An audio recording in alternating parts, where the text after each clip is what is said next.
How's the Adler's Appetite Tour been going for you? It's been going great, man. We started out in California and just made our way across the country. Played in Jackson, Virginia, is that where? Mm-hmm. New York. Now we went all the way over there. Now we're on our way back, and we're here in Kansas, and it's nice weather. Yeah, for once. Yeah, it's been cold. Yeah. It's been I real came cold. out wearing my Eskimo coat, and I went back up. Got my sleeveless on now. Let it all hang out. Yeah, it's nice to come to some good weather. Yeah, totally unexpected. It's good to be here. Are you surprised at the reaction the fans have been giving you guys on this tour? It's been great, man. I mean, we've had a couple cold starts, like where they're kind of like, what is this? But then by the end, every hand's in the air, and it's just like full on love. So it's been really great. Yeah. Now, how did you hook up with Chip and Steven for this band? I'd play with my friend's band. They play cover songs on the weekends, and I'd jump up and sing a few Guns N' Roses songs. And it was through that gig that I hooked up with the agent. He referred me to Steven when they needed a singer. Their singer bailed on it or something. They needed someone to finish the tour. So what was that first meeting with Steven like for you? It was at the airport. It was at LAX. I'm sitting there on the bench. I don't even know if the band's going to show up. I've never met Steven before, and it was like 10 minutes past the time. It was like 8 in the morning or something. And then finally the shuttle pulled up, and he jumped out, big cloud of smoke. Hey, I love you! And he just throws his arms around me and gives me a big hug, and let's go do a rock tour, That's how it was. We met at the airport. Nice. So pretty much just threw you right in with both feet. That was it. No auditions, no rehearsals, no nothing. Just here we go. Yeah. So do you remember the first time that you guys actually stepped out on the stage for the first time as a band, what that was like? It was at the Crazy Donkey in Farmingdale, and we actually just played there. It's like our 4-year anniversary, as you call it. It was intense. It was. I remember the curtain opened, and just all these people are there, and I was like, wow, people care. So it was a good feeling. Yeah. Now, musically, when did you first decide that you wanted to start singing? Oh, that was real early. Maybe when I was 8 years old. I grew up in the recording studio. My dad was a recording engineer and producer. He owned a studio in North And so, as a little kid, I'd watch all the bands come through.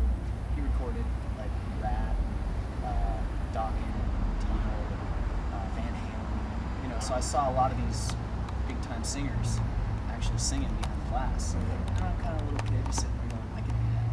So Nice. that's how I started, basically. So you would say your family's supportive of the career choice you made? Yeah, absolutely. Everybody's been cheering me on, like, when are you going to make it? It's the big question in the family. But I think that everybody's happy with where I'm at and what I've achieved. And, just a lot more things to come, I'm sure. So this is just another stepping stone, another, cool building block, in the Tarsha saga. Tarsha epic. Nice. Now, do you have any plans to do anything after the Adler's Appetite Tour? Are you doing anything solo-wise? Yeah, I recently recorded a new album called Divine Universe. I wrote and recorded and engineered and produced the whole record myself. And I just signed a licensing deal with Chavis Records, so they're going to actually manufacture the CD and distribute it in stores worldwide. So that's going to happen in June, or by June of this year. And then I've got an original band assembled around that material, and we're planning on touring in support of that new album. Nice. So that's the plan. That's cool. And how would you describe the music style for that record? It's well, the way that my guitarist describes it, it's like Guns N' Roses meets like Rob Zombie. It's kind of like amplified, modernized hard rock and roll. Yeah, it's really powerful stuff. You can check it out on my website, Tarsha Rock, MySpace or TarshaRock.com. And yeah, I'm really excited about the record. I got a great band too, awesome players. Cool. Are they anybody from other bands, or are they just No, new like cats? something that's real important to me is to really just like, it's all about the talent. It's not necessarily about who what The you've fame. done. It's about what you do now. And the guys that I've been lucky enough to hook up with, I've attracted to myself because we all hold the same love of music and intensity in our hearts. There's a passion that drives us, and I believe in creating something from nothing. It's just like Guns N' Roses. Nobody knew who they were, but then boom, they became something. So there's two different industries, it seems like today. The industry that's kind of recycling from what was, and the industry that's creating from what is. And that's what we're out. That's what we're set out to do, is to create something. Nice. And it seems like the label you were talking about seems to be one of the labels that kind of taken the market with rock music now. Yeah, it's just a weird market out there, man. To even consider signing with a bigger label, you have to have like 30,000, 40,000 units under your belt. And the way to make that happen is with a good independent label that has some money to throw at the project and get it out there and create some awareness. We recently shot a killer music video. We did it all in HD. Got a killer location in Pasadena. At the St. Luke's Hospital. It's really great. It's like kind of converted it into like an insane asylum type of deal for the video. And that's the next step for the promotions with the original music, is to go video.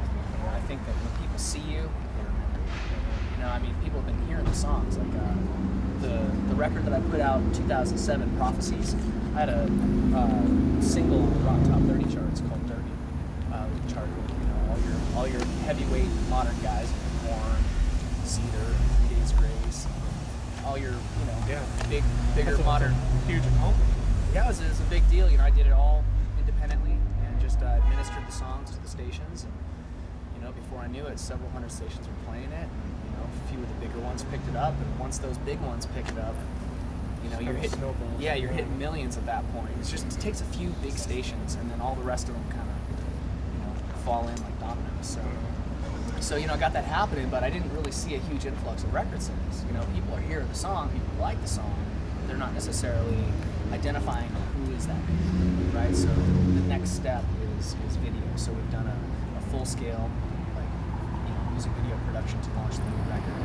That's gonna kind of add another step to your building back then. Exactly, because that's my goal, is to build a real career in music, not just kind of ride on the coattails of what happened. Build you want to create the coattails for someone else to ride on. Hey, maybe that'd be nice. Leave a path leave your mark. Leave a golden trail behind. That'd be nice. Now, so far on this tour, has there been any shows that stand out in your mind as the most memorable so far?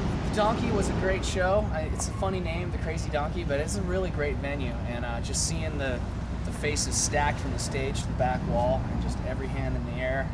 That feels great. A lot of energy. The more energy is in the crowd, the more I can produce on stage.